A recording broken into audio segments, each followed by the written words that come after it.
Views and opinions expressed by the guests, listeners, and hosts of any program on WURD Radio do not necessarily reflect those of ownership, management, or advertisers of this station.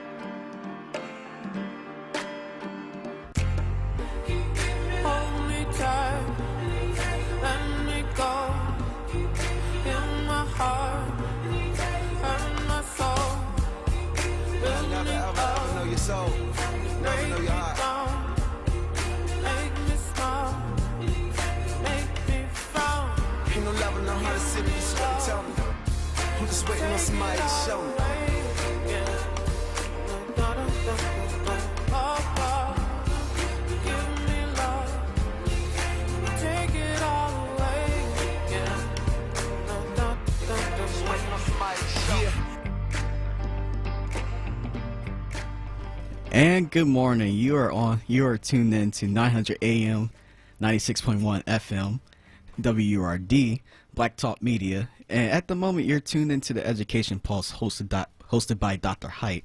I'm Jordan Booth, the technical producer, and I'm going to pass the torch over to Dr. Height. Dr. Height, how you doing?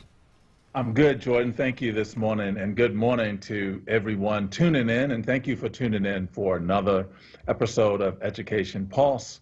You know, we come to you every other Saturday at 10 a.m. and provide some highlights of what's happening in the district, but it's also an opportunity to talk a lot about things that are top of mind for all of us in the urban education space, but particularly here in the School District of Philadelphia. First is some updates, and then I want to introduce some guests who will be joining us during the show today. First and foremost, I'm excited that we got children back in school, and we have young people, albeit for a few days a week, but our pre-K through second graders are back into school. And all pre-K through second grade families now had the opportunity to opt into hybrid learning. We will also begin phase 2 of students in grades 3 through 5 and students with complex needs in grades 6 through 8, who will also be able to choose to return to some form of in-person learning or remain 100% digital. In fact, we will also be looking at a limited phase 2 for student groups to ensure that they're able to maintain the certifications in some of the high school courses. Some of those courses are courses like advanced placement, career and technical education, JROTC.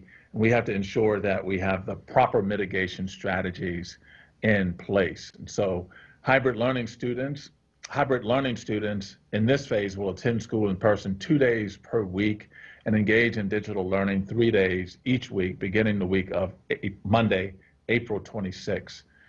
All staff who are supporting these students will return to school buildings on Monday, April 12th to engage in PD and to prepare their classrooms for students to return. Students will have this upcoming week off for spring break, and students and educators need a break from the remote learning platforms that they've been utilizing since last March. And so we will be observing the spring break that was already on the calendar. And so students and staff or school-based staff will have off this upcoming week for spring break, and our administrative offices will be closed next Friday, April 1, in remembrance of Good Friday. I'm excited to also welcome many of our guests today, but before I welcome our guests, I also want to talk briefly about a lot of information that has been floating around about the American Recovery Act. As you may have previously heard, the School District of Philadelphia will receive some $1.2 billion from this stimulus package from Congress. We're excited and want to thank the federal delegation from Philadelphia, Congressman Dwight Evans, Congressman Brendan Boyle, and Congresswoman Mary Gay Scanlon. We thank them for the work, but we also thank President Biden and Vice President Harris for moving this package and all the members of Congress for making sure that districts, cities, and states were a part of this funding. These funds will go toward some primary things. One is for the learning recovery and to accelerate learning of our young people who have lost so much over this past year and a half. In addition, we're going to continue to focus on our facilities work and make sure that we can accelerate that work, working on some of the capital projects in and around our buildings. And the third is really around some social and emotional supports that will need to be in place for all of our children who are returning from a pandemic. And we know that they've all been experiencing trauma, and we want to make sure that as we begin to bring these young people back into some form of in-person learning, we have the supports in place for these young people. Also, before I go to the guest this morning, a couple of things happened yesterday that I think are really important and just deserve some recognition. First and foremost, the young men who participate on the Constitution High School boys basketball team went all the way to the 2A state championship yesterday. And they lost in the state championship to Our Lady of Sacred Hearts, who I believe went undefeated, so I want to congratulate them, but nonetheless want to congratulate the team, coaches, and staff members at Constitution High School for making it to the state finals and for participating in a year that has been unlike any that we have seen. In addition, I want to once again acknowledge and recognize, and this has become almost an annual thing, want to send congratulations to the MOTEP boys and girls basketball teams who won the Philadelphia Public League Championship. And so once again, MOTEP has the distinction of having the boys champions and the girls champions in basketball. And so all of that occurred yesterday, and wanted to give some congratulations to the young people and the educators and coaches who support them. I'm excited to welcome our guest today, and as I haven't discussed yet, but we're going to discuss recruitment, retention, and stability of Black educators. And we think that this is really important as a district that serves the vast majority of minority children, particularly Black children. And our first guest is a friend, is an individual that I've admired since I met him here in Philadelphia several years ago. It's an individual that has become a role model to me, a highly respected educator, the founder and CEO of the Center for Black Education Development. He was a former educator and administrator, teacher, coach. He's also an alum and a graduate of the School District of Philadelphia, and almost needs no introduction, but I'm going to introduce him to you anyway, Mr. Sharif El-Mekki. Sharif, good morning to you. Good morning, Dr. Height. Thanks for having me on. Shout out to Overbrook High School, where I graduated from, and started my career. So, really grateful for everything that Philadelphia, both within the district as well as outside of the district, poured in, talking about those community activists and that Philadelphia is well known for of changing things. So thanks for having me on. Appreciate it. Hey, thanks for being here. And you're a lifetime educator and have been a very successful principal. And so given all of that, what made you step out and start the Center for Black Educator Development?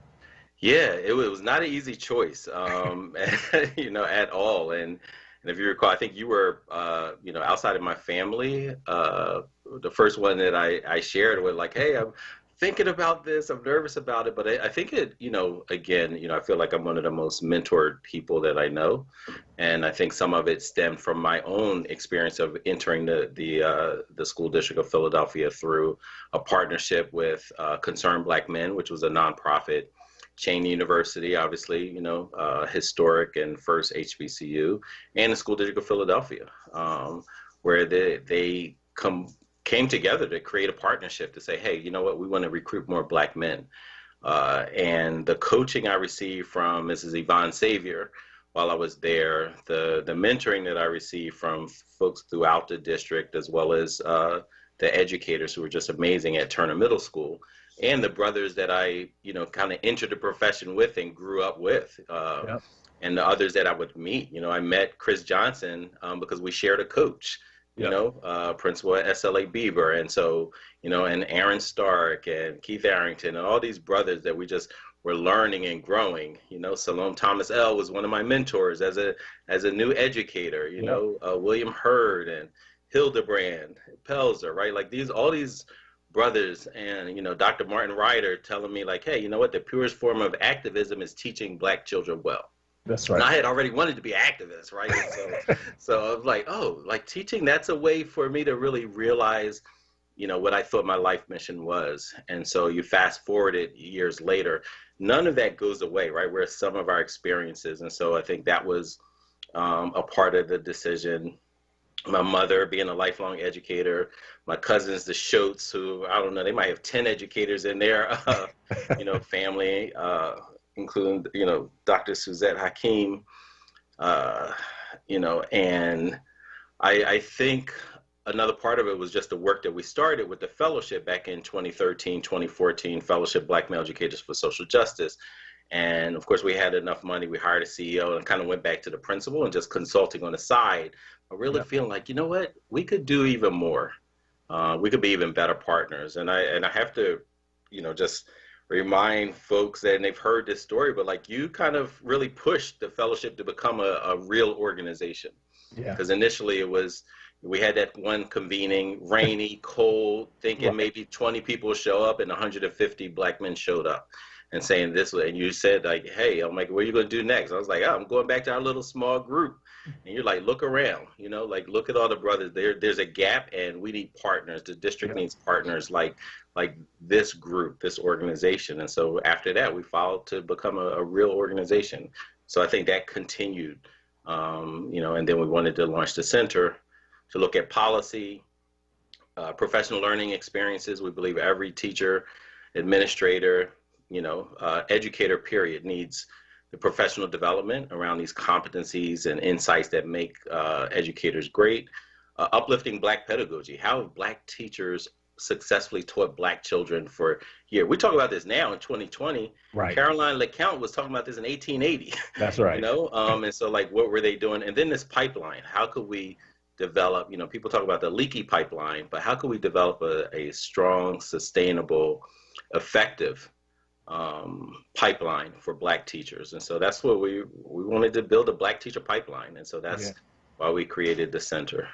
No, I mean, I think that's really important. You had a couple of things in there that triggered some previous conversations that you and I've had on this issue. And one has been just we all know the importance of having individuals like you and me in front of children in classrooms. I mean, and particularly in cities like Philadelphia. Right. But this is not just a Philadelphia problem. We've seen this all across the country now. And I know you've done some extensive writing on this issue in some of your op-ed pieces. But like, talk a little bit about the important. You described it as part of like coming into the administrative role with other brothers and just growing up as a group of individuals who were professionals. But just talk about, your perspective of the importance of Black educators in front of the children we serve. Yeah, I think is vital. When a child, we have to recognize that, this country was built on a racist mindset, like racist intentions, bad intentions was how this country was founded. That's right. And so if the root of the tree is that, yet we don't look at, how it seeps through all our institutions, how it becomes pervasive, how it becomes, as Dr. Tatum talks about, the smog that everyone breathes and it's invisible. If it's not being interrogated, or interrupted, one of the ways to kind of have that kind of, disruption is to have more Black educators in this space, right? In Pennsylvania, you look at, a few years ago, it was 96% white. It's dropped slightly down to 94% white. And that's not just the classroom. That's the work you've been doing. Well, appreciate that. There's a lot of folks who are like, pushing, and we believe like we can triple down on this in different ways in a concerted effort. But having these Black educators, for one, white teachers have told me around the country that some of their best professional development is simply teaching next to a teacher of color. Right. They see like, oh, that's how you build relationships. Oh, that's how you are, partnering with families. Oh, that's how you give feedback. Oh, that's how you motivate and challenge. Oh, this is I'm giving off, I can't even call it microaggressions anymore. Some of this stuff are macroaggressions, right? Like so they're getting feedback, right? But if it's not, this diversity within the schools and systems, then, I think it just becomes harder. And one of the most dangerous things for Black children, I think, is to develop a believing what people say about them, right? About their capabilities, about their aspirations, about their brains. I think that's very dangerous. And so you need something to short circuit the system that's already exists for too many Black and brown children. Yeah, no, really appreciate. Teacher can do that. Yep, really appreciate the point. And the interruption also has to be intentional. Like the interruption of the system on which this country was built also has to be intentional. And for many years, we just went about the recruitment of educators, and then we would be happy to get a Black male as a part of a new teacher pool. But now we understand that we actually have to become more intentional around this effort. And to your point, we can double and triple down on the impact of these efforts by being more intentional to do things like creating the pipelines, helping to develop individuals, mentoring and supporting those individuals. And so really appreciate the support that you've done. The other thing, though, excuse me, you have done some work around Freedom Schools, Freedom Schools Literacy Academy. And I want you to talk a little bit about the Freedom Schools and the Freedom Schools Literacy Academy. Yeah, so just a quick point of history, Charlie Cobb, was a SNCC worker and came up with this idea of having freedom schools in Mississippi. Like, hey, as we're working with adults and getting the voting rights, let's work with the children who are not receiving the education that they deserve as human beings. And so that started, and of course, Mama Marion Wright Edelman kind of brought it back to life through the Children's Defense Fund. And around the country, places were having, freedom schools are having an impact, including Philadelphia. Yep. And Philadelphia Freedom Schools, and each one, growing it and expanding and building on the concepts that Charlie Cobb originally wrote his essay about. And so we're really standing on their shoulders. We lean on those shoulders to use freedom schools. But what we found was, one, as a principal, and even during my first years as a principal at Shaw Middle School, we had a freedom schools, and it was just a noticeable effect of not only the students but the college students who were working there. Okay. Later on, as a principal, I was hiring people, and I could see a difference. Like if they had freedom school or similar type experiences, they were just a different teacher. And so we really started talking about a couple things. One, where do high school students go if they're interested in teaching? Yes. What can they do? Where do they have an apprenticeship? Or if you're interested in STEM or arts and music, there are programs for you. There are internships, apprenticeships. But we're like, if you want to be a teacher, where do you go? And, there may be some one-offs here and there, but we wanted to say, like, hey, let's use Freedom School as a teacher apprenticeship program for one. And Shayna, who's coming on later, will be able to go more in depth about it. But we just looked at it as like, if we're talking about a pipeline, let's have a year-round Freedom School where students can always come, develop training. But it also has another impact with what Charlie Cobb talked about, like supporting Black literacy.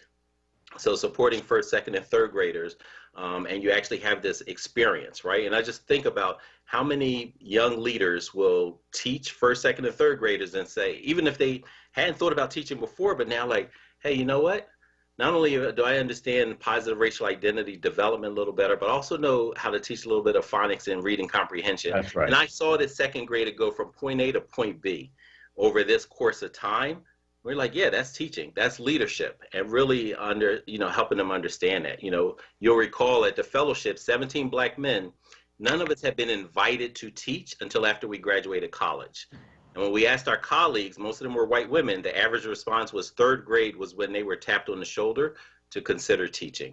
And so when we look at like just how people enter, and we look at teaching, as Dr. Martin Ryder said, that, teaching is activism, right, when you're doing it well. And we look at like Dr. Aisha Imani, who came into teaching on a route to a political science major or something like that, but did some activism through teaching. And then now she's looking at 50 years now in education. Same thing with me. I was on my way to law school. I've just been sidetracked the past 28 years, and thankfully for that. But Freedom Schools is an integral part of our of the pipeline. It's actually the central part of our Black teacher pipeline that we're trying to develop here and across the country. Yep, and we're talking to Sharif El-Mekki, and Sharif runs the Center for Black Education, Educator Development, and we were just talking about Freedom Schools and how actually working those two things together to actually create the benefits of the Freedom School, but also as a mechanism to help develop Black educators, particularly our youngest, who are interested in going into teaching. We're going to go to a break, and then when we come back, we're going to have other guests who both work here in the school district and individuals who work with Sharif El-Mekki at the Center for Black Educator Development. We'll go to a break and then come right back. Hey there, all you ashy folk. I got the solution for your ashy skin. Nubian K Essentials all natural body lotions at www.nubiankessentials.com. Also found at Hakeem's, 210 South 52nd Street, the Wayne Avenue Health Store, 5007 Wayne Avenue, and Cultural Exchange, 1450 Point Breeze Avenue. Or go to www.nubiankessentials.com and kiss your ashy skin goodbye. Hi, this is John. Hi, this is Juanita, owners of JD's Auto Body and Painting. We're located at 6300 Wayne Avenue, right there at the intersection of Wayne and Washington Lane. We really like to thank all you WURD listeners for the support that you've given our business, and we really hope to see you in the future. JD, tell them about our products and services we have. We have a new state-of-the-art paint shop along with our body shop and detail shop. We can help you with the dents and scratches from the winter season. Come to JD's Auto Body and Painting. Come on out and check us out. We're still honoring that WURD 10% discount. Give us a call, 215-848-5949. Again, 215-848-5949. Thanks again for supporting our business. We really appreciate you. See you at JD's Auto Body and Painting. COVID vaccines are here, and Black physicians and scientists help to develop them. So I feel good about getting the vaccine. And with new forms of the virus now spreading, I know we need to keep up everything we're already doing. Masking up, keeping that 6-foot distance, and avoiding crowds. COVID's been doubly tough on us, so let's double down to take it down. We can do this. Learn more about getting the vaccine and slowing the spread at cdc.gov/coronavirus. Brought to you by the U.S. Department of Health and Human Services. Mike, how's your day going? I'm having a great day. I just bought property on bidforassets.com. What's Bid for Assets? It's the new way of buying property from the sheriff's sale. I've been meaning to buy some real estate. How can I get involved? Register for free to make a deposit and to participate in the upcoming auction on April 6, 2021 at bidforassets.com. They have sold more than 125,000 properties with a simple and easy process. Now it's your chance to buy property. Visit bidforassets.com. Small business owners are navigating an evolving small business landscape brought on by coronavirus. However, their resilience is reflected in Bank of America's 2020 Small Business Owner Report, a nationwide survey on 1,000 small business owners, which found that nearly 1/4 of small business owners took steps in 2020 to retool their offerings and or leverage their resources to support relief efforts in their communities. While many saw an impact in their bottom line last year, small business owners anticipate a strong post-pandemic environment, and 79% believe small businesses will return to be the backbone of the U.S. economy. Inspired by the small business owners facing unprecedented challenges, Bank of America continues their commitment to help small business owners in Philadelphia with the necessary resources to sustain and grow. For more information, visit bankofamerica.com.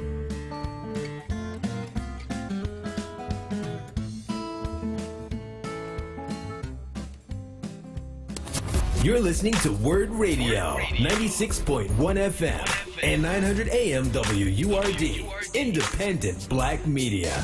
And we're back. All you, Dr. Height. Continue. Dr. Height, we're back. Great, thank you. Thanks, Jordan. And the first segment we were talking to Sharif El-Mekki, and Sharif now leads the Center of Black Educator Development. My next group of guests, some of those individuals work with Sharif at the center, and then we also have some individuals who work here at the School District of Philadelphia. And the individuals will work here, recruit and retain our diverse teachers. And as I indicated in a conversation that Sharif and I were having earlier, we have to be very intentional about this work to get black educators here, particularly male educators, in front of our young people. So I want to welcome in this segment Chanel Bates, Director of Strategy and Operations for the School District of Philadelphia, and two people from the Center for Black Educator Development working with Sharif El-Mekki, Shana Terrell, Director of Pipeline Programming, and Victoria Harrison, Operations Manager. And so Chanel, I'm gonna pose the first question to you, and if you could talk about the work you do around pipelines and partnerships to recruit black educators, and the programs that the district is doing to increase our numbers of diverse educators. Great. Well, good morning, everybody. I'm excited to be here and talk about this very important topic. So I'll start off by saying, like, we all are here because we recognize the value and the contributions that teachers who reflect our students bring to the classroom, to all students, not just students of color. So we think about it in a couple different ways, like really about like how are we focusing on the needs that we have for current hiring season for our next school year, but also have to keep an eye on like how are we thinking about the pipeline that we will need for the future. So in terms of the work that we do now, I think we're focusing a lot on how we are actively marketing in all the spaces where diverse candidates are, how the images that we are presenting to those folks are representative of our students, but also of the teachers who they would be working alongside of, which I think is really important to highlight, not just those that we want to bring into schools, but also the incredible educators who are already in school buildings working with students. So a lot of the work that the imagery that you may see is reflecting both who we see in our schools with students already and both who we want to bring to the district. And so a part of being where all the diverse candidates are is really thinking about the work that we're doing with local HBCUs, thinking about HBCUs that are not necessarily in the area, but also for those other education programs or university career centers that do also have students of color within their ranks. Like, how are we doing strategic outreach to those? So some of the work that we're doing right now around pipelines is to identify like where are people having a similar conversation? Where is there alignment around this sort of need for teachers to come into our schools to really impact the lives of our students? And the thing that I've been really excited about in the conversations with, I think all the folks that are in this room now is that there is a lot of individuals and organizations committed to this work. So within the district specifically, we do have a teacher residency program, and the purpose of that is really to think about those that may not have in their second year of college decided that they want to be a teacher. So if you decide later that you want to teach, the residency is really meant as a pipeline into teaching for those individuals. And there is a focus or emphasis on candidates of color within that pipeline. Beyond that, I think our relationships with 30 or so universities who have official MOUs with the district is helping us to understand even our student teacher population and those who are candidates of color that could be great for schools in the near future. I think the work that we do with the team at the center is also connected to the larger Aspire to Educate initiative. So thinking about how city, state government, local nonprofit organizations and universities are all collaborating around this really critical issue to remove barriers to entry. So we do know that in some respects, like we're talking about younger students, how do we get them excited about it, but also looking at once they actually transition into universities, how are we sort of buffering that experience to make sure that they're more prepared. So additional things that we're really starting to focus on are how do we bring more of our own employees who have already demonstrated a commitment to our students who may reflect them. How are we creating pathways or opportunities for them to engage in similar efforts in higher ed and or even in our existing programs to transition into the classroom from paraprofessional roles or other adjacent roles within buildings. So those are some of the things I think that we're focused on right now, but to build the pipeline of current teachers that we need, and also looking out, even out to, high school students as future teachers in district schools. Thanks, Chanel. And one thing that you said reminds me of something that Sharif said earlier, that he was on his way to law school and it was interrupted. And I don't know how many years later, Sharif, you said you're still here as an educator. So we want more individuals who have thought that maybe, they didn't originally intend to go in this direction, but the residency program could get individuals back on track, and it is a means that individuals could use to then be a part of our educational workforce here in the city. So also have Shana, and Shana, I know you're the Director of Pipeline Programming at the center, and so can you describe the work you do around around pipeline programming at the center? Yes, good morning, Dr. Hyde. Thanks for having us on the show. It's a pleasure. So we are looking to build the first Black teacher comprehensive pipeline in America. And we're looking to do that through college affordability, quality advising, removal of barriers for folks, test preparation, and training. And we're really going to be focusing on a 4-4-4 model, which supports high school students all 4 years of high school, supporting college students as well to and through the pipeline and into their first 4 years of teaching. So a lot of the work that I do centers around that. So program development for programs such as Freedom Schools Literacy Academy, which is a program that could really support students 8 years throughout the pipeline, and also helping to remove some of those barriers as well by giving them the training that they need while also paying them for paid pre-apprenticeships and paid apprenticeships. Also developing partnerships with universities like Temple, who has Temple Education Scholars, so helping to support their students with building culturally relevant pedagogy, as well as developing programming with partners like Temple and the district who will provide dual enrollment credits for students. Again, another way to alleviate some of those financial barriers. But we also have partnerships with other universities. But what we're really looking to do with developing this pipeline is, one, have Philly really be a great model that we can use as we go into looking at other cities and other communities who can really replicate this pipeline, so that we can really form a consortium of maybe 9,100 teachers that we are recruiting into the pipeline. Really, we're looking to do over 17,000 within the next 12 years. So a lot of my work is centered around that, but also building great partnerships with folks like Arcadia University, who's really invested in social justice, who already has a scholarship program to recruit teachers of color into their education school. But them focusing on building a foundation for a pipeline, they started a dual enrollment program where they partnered with high schools in Philadelphia with young people, and we also partnered with them to do workshops for their young folks. So a lot of my work is centered around that. That's excellent, Jana. And something you said that, I think is really important, and I want to emphasize that. And many people think of barriers as things that are in the way of students qualifying for like the certification or to get into college. And one thing you said, particularly around the internships, you don't solve barriers and not solve for the financing. And because that is a significant barrier for many of the young people that we serve. And so we also have to solve for that. And so many individuals would say, if we just allowed for this child to have this free experience, well, no experience is free.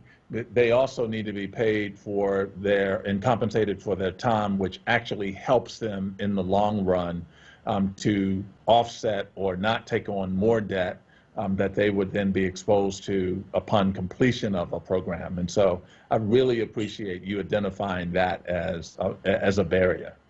Well, one of the highlights of us building the Black Educator Pipeline, we're also building a Future Black Educators of Excellence Fellowship program that fits within that pipeline. So that what that will help us do as well, Freedom Schools Literacy Academy will be a part of that. but that will allow us to really keep our hands on students and give them the support they need as they move through the pipeline. So financial literacy training, getting those last scholarship dollars for students as well, connecting them after they graduate from college, working with school districts like yours, School District of Philadelphia, to how can we get people into 4 years of teaching, but alleviate any debt that they have had, as well as giving them jobs and employment while they're teaching and still training as well. But we're trying to build a fellowship out so that once students are coming out of high school, they can go right into our fellowship program. And again, alleviate those financial barriers, but while getting the training and the support and the mentorship that they need with going through the pipeline. Because financial is a major piece. But also when they're in their 4 years of teaching, if they stay throughout those 4 years, we're looking to give people and raise money to give people a retention bonus. Yeah. So, you know, again, we're early on in our building of this pipeline, but we hope to continue to build partners like a Temple, like Arcadia, like yourself, that will help us build this multi-billion-dollar pipeline to invest in over these 17,000 teachers that we are trying to bring into the pipeline in these next 12 years. That's so impressive, and so really appreciate your efforts to do that. And Victoria Harrison, Operations Manager at the Center for Black Educator Development. And Victoria, can you talk a little bit about the work that you do? And then I have a second question for you as well. Sure. So good morning, all. Thanks for having me on the show. As the Operations Manager, I work to build and execute infrastructure things. So just trying to make sure that organizationally we have all the tools and processes and procedures that we need so that the work that we do by like Shana and Sharif and professional learning can all be done as effectively and efficiently as possible. Fantastic. And then one thing that I think I asked Sharif earlier, and then I'd be interested to get your perspective on this as well. And so why is it important for young people to have teachers, and why is it important for us to increase the number of diverse teachers? Sure. So like Sharif did talk a little bit about earlier why our Black students in particular need to have more diverse teachers. And it's, you know, because ultimately the students will perform better when they have diverse teachers. For Black students in particular, it's because they will have a better experience. They are more likely to feel a sense of belongingness, be seen, be heard, be better challenged, less frequently jump to discipline in an environment where they have teachers, educators, leaders that look like them and relate to them and that they can relate to. All of that ultimately leads to higher test scores, better grades, higher graduation rates, and college attendance. But of course, it doesn't stop there. All students certainly will benefit from a more diverse teacher pool, partly for the same reasons. Those things that make Black educators excellent for Black students really just make them great educators for any students. So those same benefits that are that Black students benefit, all students benefit. And just to go back to something else Sharif said earlier was, he mentioned that non-Black teachers say that some of the best professional development they get is just by working alongside Black teachers and learning what they do. So if they learn those things, if they observe them and take them to heart, now those same skills and mindsets are being applied to all students by all of the teachers. So we have those same benefits applied across the board. And then, you know, another thing is with windows and mirrors. So with a largely white female population of teachers, our Black students, our non-white student spends their day looking out a window. They're looking at someone else. They're looking at an other that has the opportunity to teach and to lead.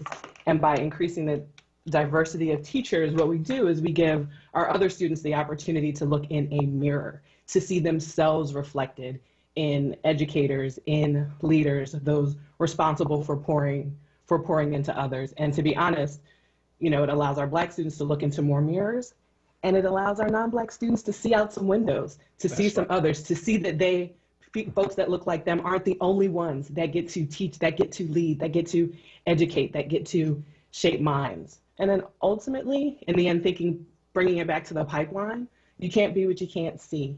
So having more diverse teachers plants the seeds in more students to consider the possibility of being a teacher. If more students can see themselves in those teaching roles, those educator roles, leadership roles in the classroom and in the building, then they're more likely to consider it. And, at that, when someone, whether they consider it on their own or whether it takes some encouragement, when someone then taps them on the shoulder and suggests that they should be a teacher, then based on their own experience, as well as their own lived experience of being in their classroom, and even just the observation of who teachers and educators are, they'll be more likely to be able to say, yeah, I can see that. Yeah. No, really appreciate that, Victoria, and love the windows and mirror analogy, and so thank you for sharing that. I want to thank Shana Terrell as well, Director of Pipeline Programming for the Center, and Sharif. Sharif, I know you talked about this, and Chanel, thank you. I want to make sure I thank Chanel, who is my colleague here at the school district, and thank you for the work that you do to coordinate and recruit our Black educators as well. But Sharif, I know when we started this conversation, even before we went on air, we were talking about the conversations we had when you were wondering if in fact this was the right way to go, and I was encouraging you to move in this direction because we need this type of program more than ever, and now more than ever before. And then we ran head into the pandemic. And so how has the pandemic impacted the work that you've done? And I know a lot of the work continues to move forward, but has it made it any more difficult? Has it created more opportunities? Yeah, it's been a mixture of experiences, and if folks haven't read the New York Times article that came out yesterday, I think, the title is a little sensational. It's like, oh, the pandemic is making less people want to teach. But if you read all the way through, you see that there are a couple of students, and these are exactly the students that we're trying to target, that we're trying to attract to expand the pipeline. They say, you know what? No, despite all of this, I still want to teach.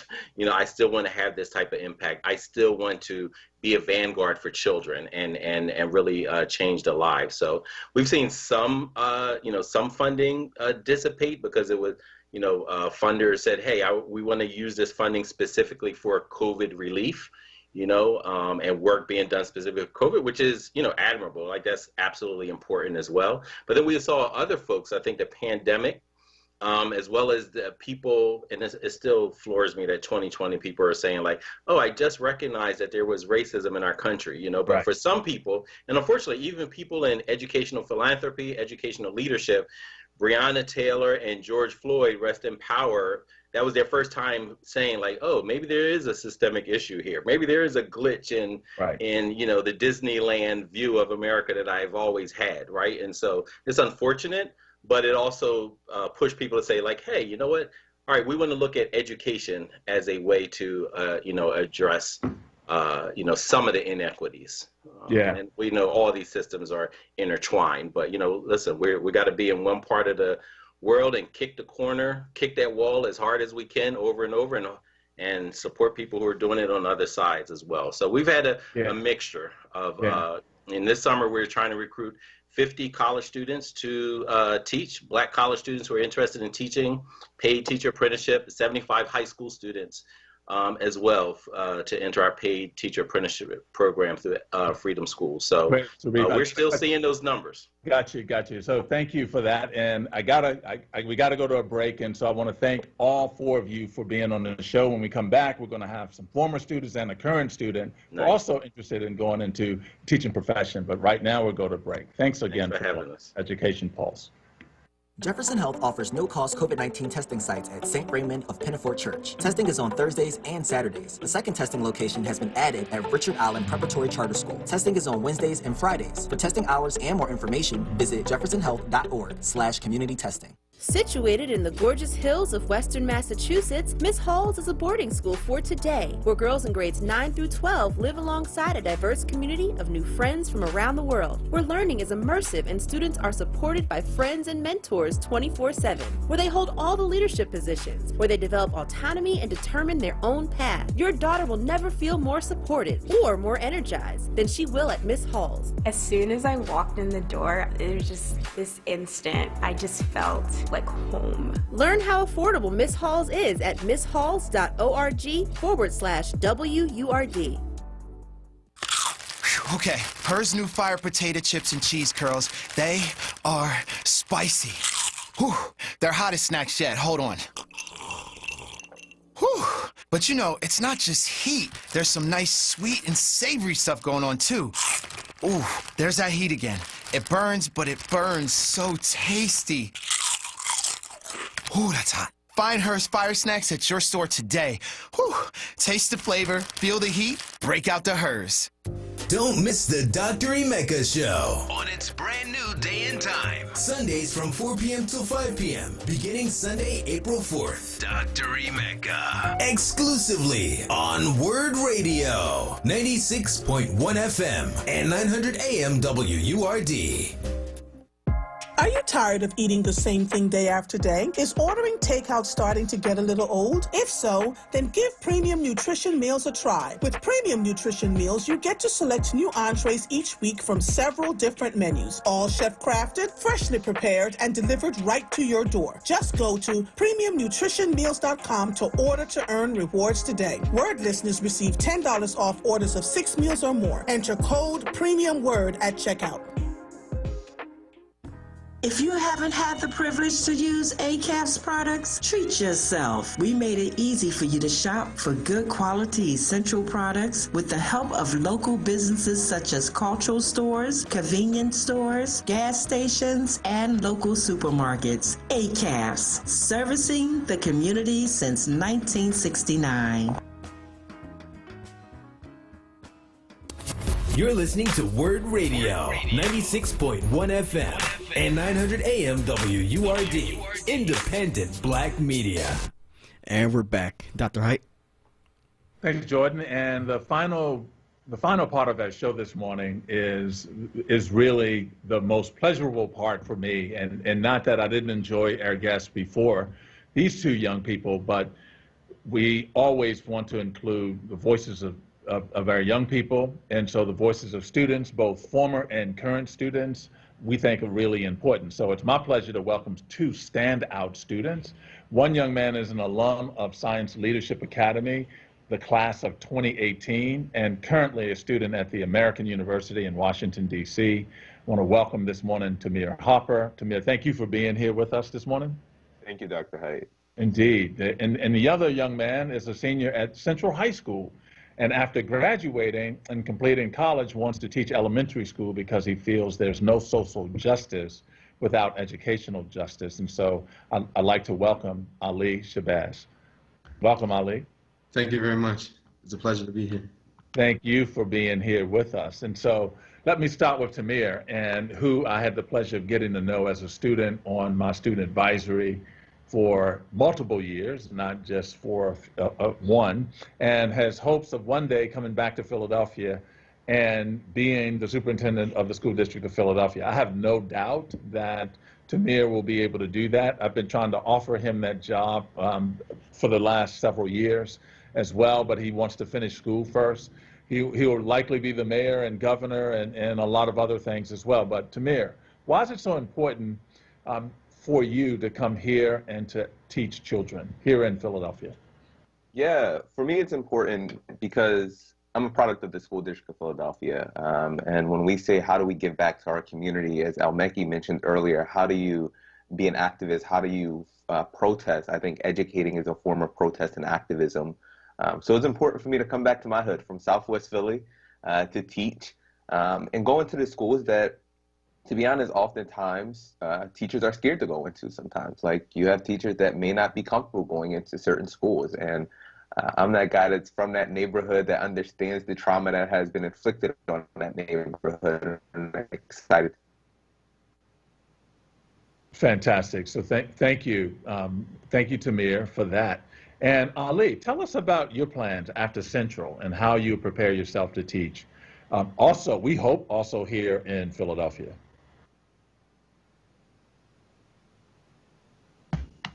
Good morning. Thank you again for inviting me here today.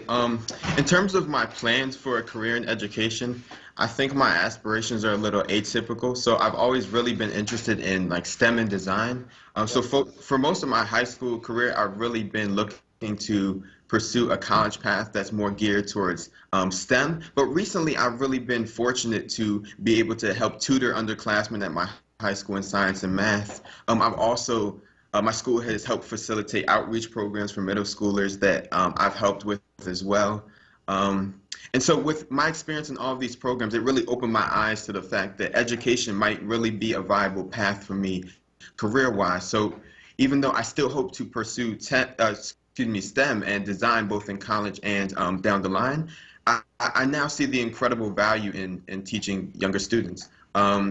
Since I myself have really been blessed to be able to access a high level of academic rigor really at Central High School, I want to do what I can, like Tamir said, to ensure that all students receive similar opportunities as I personally have had.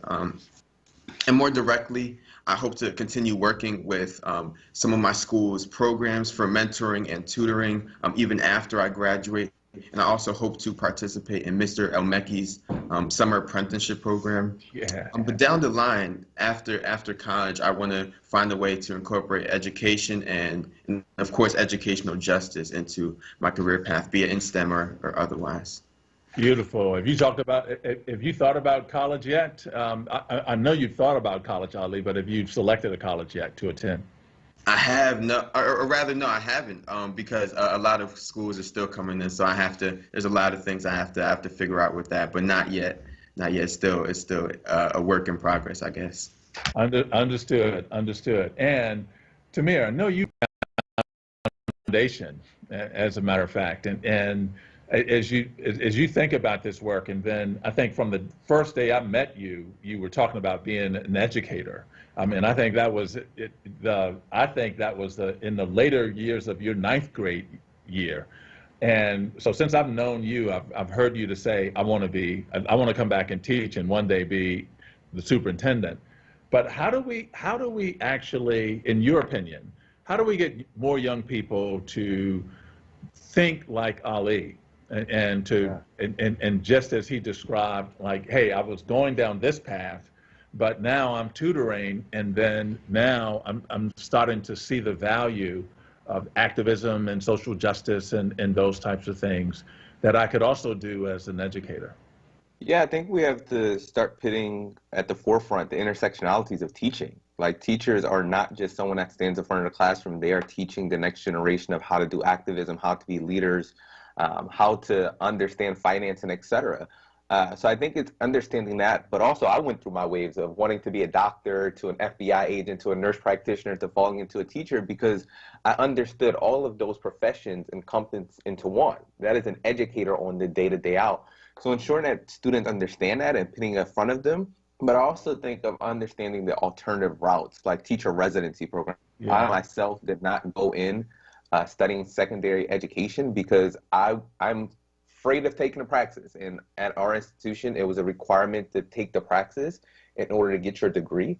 So I decided to go an alternative route. So ensuring that we let students know that you don't have to go in and be a teacher. You can study something else and look at a teacher residency program like the school districts or Elmecki's and et cetera, to really build into the teaching profession, which is just a beautiful profession that really allows you to give back to your community and be that social justice warrior on a day in, day out. Yeah. Yeah, and Ali, have there been teachers that have been inspirational to you, particularly either in the STEM field or as you think about just education or teaching in general? Definitely. So I think that for me, the teachers who are really are inspirational to me sort of come in two different areas. For one, there are the teachers who really are very dedicated to their craft. So for example, I have physics and math teachers who their main thing is the physics and the math, and they incorporate that into their whole scheme of being able to teach the younger generations. And so I really appreciate that. Like Tamir said, really the intersections of social justice in terms of being able to achieve educational justice, but also of staying true to a specific field, a specific career. And on the other hand, there are other teachers who have more explicitly shown an affiliation for social justice and things like that. And I definitely appreciate that sort of path as well, to be able to really have a more broad social justice approach when going into teaching. So I think that just sort of balancing both paths and both inspiration areas is really what would help me as I pursue a career, whether it be in STEM and having teaching sort of as a branch off of that, or however I end up pursuing that in my career. Ali, really appreciate that point, and I really appreciate you getting up on a Saturday morning to have this conversation, to join us on this week's version of Education Pulse. And Tamir, you all grown up, so I don't have to thank you for getting up early, because I know you do that naturally now. But it's always good to see you, my young brother, and you keep doing the good work that you are doing. And so once again, to Tamir Hopper and to Ali Shabazz, thank you for joining us, a former student who attended SLA and graduated in 2018, who's now a student at American University, and a current Central High School student who will be graduating this year. Thanks to both of you for joining us this morning on Education Pulse. And as we conclude this morning's show, I also want to thank our executive producers, Evelyn Sample Oates and Hania Shop Brown, for the work that you do to bring these programs to fruition, and Jordan Booth, who is our in-station engineer. So thank you for all of the work that all of you do so that we can put on this program every other week. And thanks to Sharif, Al-Mekki, and all of the other guests that we've had on today to talk about the real critical importance of attracting Black educators, particularly Black male educators, into this work. And so with that, we hope to see you in 2 weeks at another episode of Education Pulse. Until then, be safe.